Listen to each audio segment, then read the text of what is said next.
የምንሰራው ስራ ከተመቻችሁና እኛም በትንሽ ማገዝ ከፈለጋችሁ ቻናላችንን ሰብስክራይብ እና ላይክ ማድረጉን እንዳይረሱ። ፊልሙ ሲጀምር ሊሊ የተባለች አንድ ሴት ድሮ ወደምትኖርበት ከተማ ትመለሳለች። አባቷ ከሞተ በኋላ ከእናቷ ጋር አብራ ለመሆን ከዛም ቀብሩ ላይ ንግግር እንድታደርግ ትጠራለች። ግን ምንም ማለት ያቅታትና ለቅሶን ትታ ትወጣለች። ከዛም ወደ ከተማዋ ትመለሳለች። አንድ ቀን አየር ለመቀበል ወደ ጣሪያ ትወጣለች። ከዛም ራይል የተባለ ሰው ተናዶ ወንበር ሲወረውር ታየዋለች። ከዛም ያወራትና ሐኪም እንደሆነ ይነግራታል። እሷም የራሷን የአበባ ቤት መሸጫ ልከፍት እንደሆነ ትነግረዋለች። ከዛም ራይል እንደወደዳት ይነግራታል። ስለ ድሮ የፍቅር ታሪኳ ትነግረዋለች። የመጀመሪያ ፍቅረኛዋ ክላስ እንደተዋወቁ ከቤት ተባሮ እንደነበር ብዙ እንደረዳቸው ትነግረዋለች። ከዛም ሊስማት ሲል የስራ ስልክ ይደወልለትና ይሄዳል። ከዛም ወደ ድሮ ታሪኳ እንመለስና ገና ልጅ እያለች እናያለን። አንድ ልጅ ቆሻሻ ውስጥ ምግብ ሲፈልግ ሊሊ ታየዋለች። ከዛም በጣም ስላሳዘናት ምግብ ገዝታ የሚያድርበት ቦታ ታስቀምጥለታለች። በነጋታው ሲያገኛት ያመሰግናታል። ሊሊ ቤተሰቦቿ ከቤት ሲወጡ ቤት እንዲገባ ትጋብዘዋለች። ከዛም ሻወር እንዲወስድ ታደርገዋለች። ልብስም ትሰጠዋለች። ከዛም አብረው ፊልም ያያሉ። በጣም መቀራረብ ይጀምራሉ። አሁን ወዳለንበት ታሪክ ይመልሰናል። ሊሊ የአበባ መሸጫ ሱቅ ለመክፈት ቤቱን እያጸዳች ነበር። ከዛም ሰራተኛ እንቀጥራለን የሚል ምልክት ያየች አንድ ሴት ትገባና ታናግራታለች።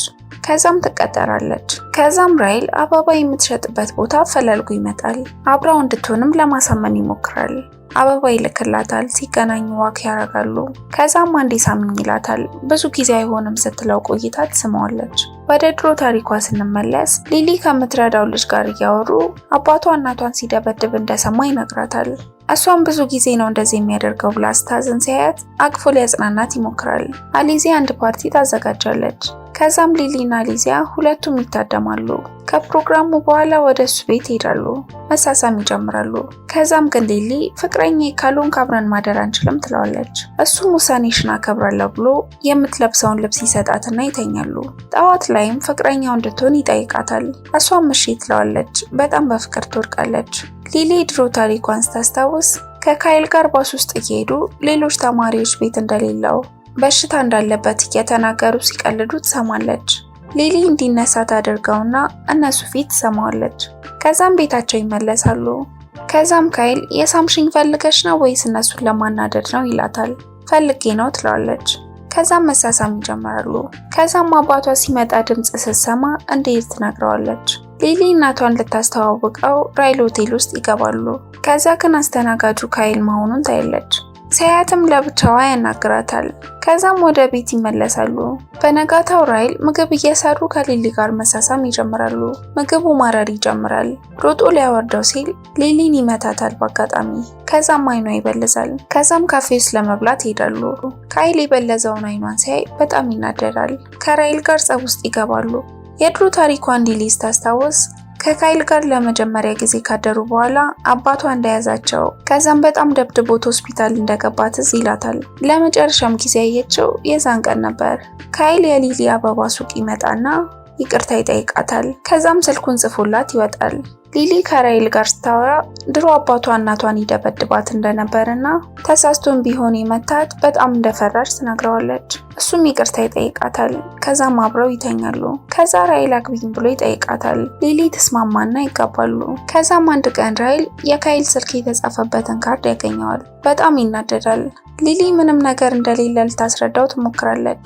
ከዛም ተናዶ ከቤት ይወጣል። ስትከተለው እጇን ይዞ በደረጃው ላይ ይጥላታል።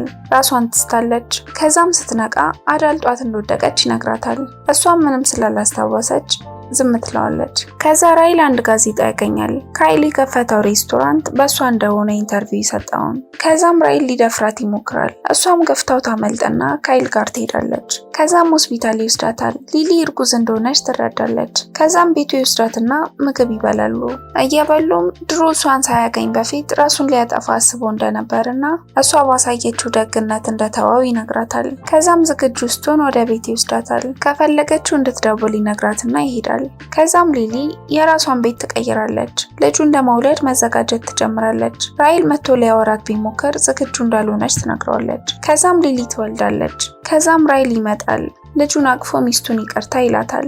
ሊሊ ግን መፋታት እንደምትፈልግ ትነግረዋለች። እሱም ደስተኛ ባይሆንም ይስማማል። ከብዙ ጊዜ በኋላ ሊሊ ዕቃ እየገዛች ካይልን ታየዋለች። ከዛም ሁለቱም ሲንግል እንደሆኑ ይናገሩና ፍቅር ይጀምራሉ። ቻናላችንን ሰብስክራይብ እና ላይክ ማድረጉ እንዳይረሱ። በቀጣይ ቪዲዮ እስከምንገናኝ መልካም ጊዜ